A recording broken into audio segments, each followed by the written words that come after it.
શ્રાવણ માસ ભગવાન શંકરના ઉપાસકો માટે વિશેષ મહત્વ ધરાવતો અને અતિ પવિત્ર સમયગાળો।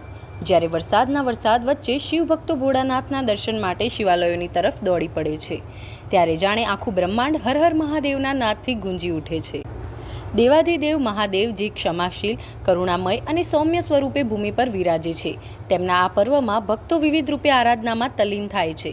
કંઈક ઉપવાસથી, કોઈક રુદ્રાભિષેકથી તો કોઈ કાવડ યાત્રા દ્વારા શિવલિંગ પર જળ અર્પિત કરે છે। શ્રાવણ માસમાં કરવામાં આવતી દરેક ભક્તિક્રમ ભગવાન શિવને પ્રસન્ન કરે છે। આ સમયગાળો માત્ર ધાર્મિક કર્મો પૂરતો સીમિત નથી રહેતો, પરંતુ માણસને પોતાની અંદર ડોકીને આત્મમંથન કરવાની તક આપે છે। શિવજી જે ત્યાગ અને તપસ્યાના પ્રતીક છે, તેમનું ચિંતન આપણને આંતરિક શાંતિ અને સ્થિરતા તરફ લઈ જાય છે। શાસ્ત્રોમાં પણ ઉલ્લેખ છે કે શ્રાવણ માસમાં ભગવાન શિવના દર્શન અને પૂજનથી અડધી તપસ્યા ફળ આપે છે। આ સમયે ખાસ કરીને સોમવારના વ્રત અને પૂજન શિવજી માટે વિશેષ માને છે। શ્રાવણ સોમવાર એ માત્ર ધાર્મિક પરંપરા નથી, પરંતુ ભગવાન સાથેના સંબંધને સઘન બનાવવાનું એક પવિત્ર સાધન છે। આ પવિત્ર માસમાં આપણે આપણા જીવનમાંથી અહંકાર, ક્રોધ અને દુર્વિચારોને દૂર કરીને જેવું નિર્વિકાર અને શુદ્ધ ચિત્ત ધરાવીએ, એ જ સાચી શિવભક્તિ છે।